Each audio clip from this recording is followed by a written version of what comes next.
Notre invité dans quelques instants, le paintball. Oui, le paintball est un sport. Le paintball a ses tournois et ses compétitions internationales. Le paintball a ses stars. Vous avez peut-être déjà joué au paintball avec des amis, mais est-ce que vous avez déjà vu des professionnels en action? On verra ça dans un instant avec notre invité Bruno Le Maire. Il est président de la Fédération de paintball sportif. Mais tout de suite, c'est le rappel des titres. De retour sur le plateau de l'équipe 21 avec notre invité Bruno Le Maire, président de la Fédération de paintball sportif. Regardez ce qu'il nous a amené. C'est très très lourd, hein, Bruno Le Maire. Merci. Je vous en prie. Donc voilà, un marqueur, voilà avec quoi donc s'opposent, s'affrontent les paintballers du monde entier. Tout à fait. On va le dire, c'est un sport extrêmement organisé, ce n'est pas qu'une pratique. Vous avez peut-être joué avec des copains le week-end pour vous amuser, mais il y en a qui font ça très sérieusement. Tout à fait. En fait, effectivement, il y a, on va dire, il y a à peu près une fédération européenne, une fédération mondiale qui est en train de se monter, et pratiquement chaque continent maintenant commence à avoir une organisation très structurée pour le paintball. En France, on a 15 ligues régionales qui sont actives, qui pratiquent le paintball sur les circuits fédéraux. On a une ligue nationale de paintball qui réunit les 12 meilleures équipes françaises, et nos meilleures équipes françaises sont également présentes au championnat européen.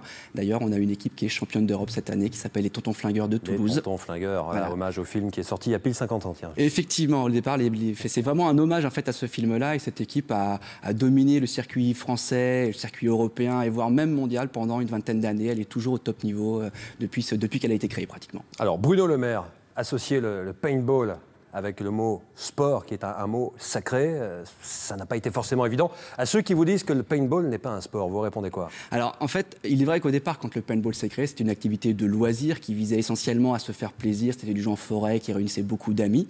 Et petit à petit, en fait, il y a toujours une vocation de compétition qui naît quand il y a une confrontation de personnes. Et en fait, petit à petit, le paintball s'est structuré en termes d'organisation, mais aussi structuré en termes d'entraînement. Et maintenant, en fait, un bon paintballer a besoin d'avoir une vraie préparation physique. Il y a des entraînements qui sont coachés avec un entraîneur qui décide de la façon de faire progresser les joueurs.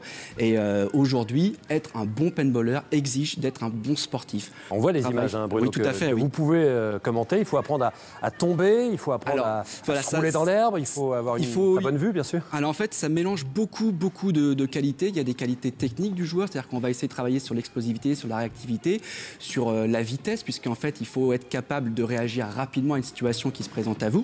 Le deuxième chose, c'est qu'il faut avoir en plus une vision du jeu. On nous demande un petit peu de tactique et de stratégie. Il faut avoir énormément de communication, puisque vous jouez avec des coéquipiers, et ce que font vos coéquipiers sur le terrain vont avoir une influence sur ce que vous allez faire, et inversement. Ce qui veut dire que derrière, si vous ne développez pas ces qualités en entraînement, vous ne serez pas bon en compétition.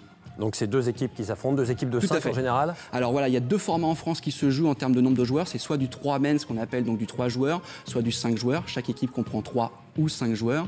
Et en fait, on a deux formats essentiels autour de ça. C'est le format standard. C'est un match qui se joue en un assaut. Le premier qui raccroche le drapeau dans la base adverse gagne le point.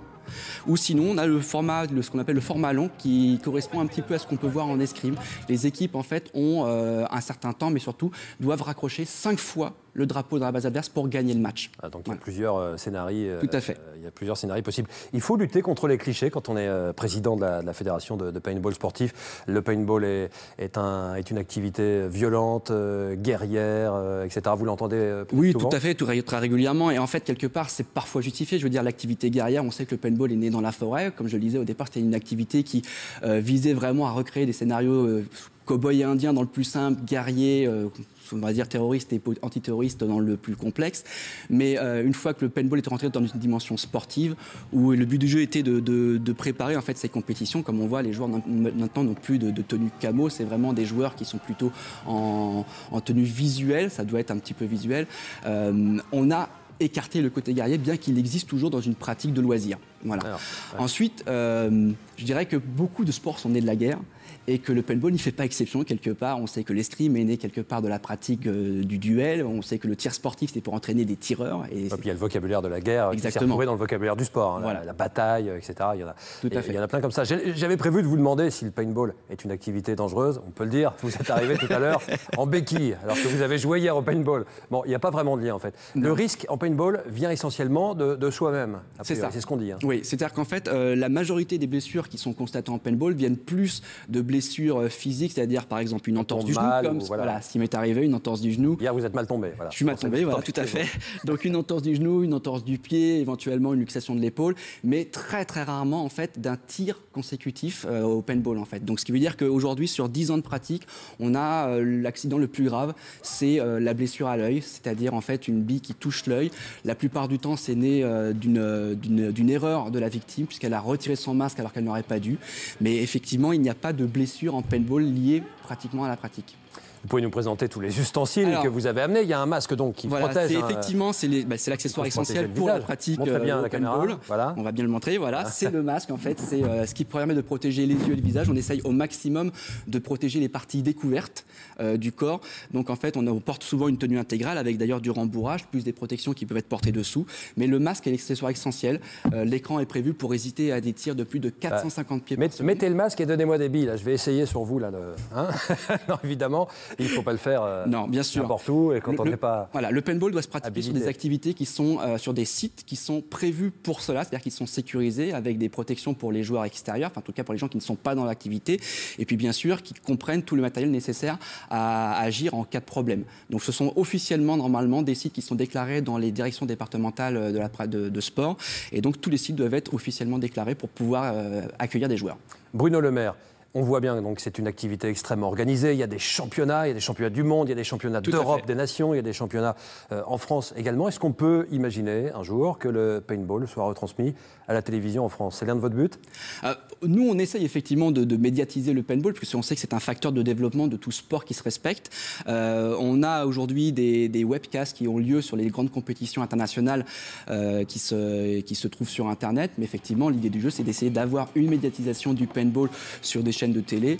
On a parfois des rediffusions locales. On a eu de temps en temps des reportages faits à la volée sur des compétitions nationales. Mais le fait est qu'on voudrait bien essayer d'établir ça un petit peu dans le temps.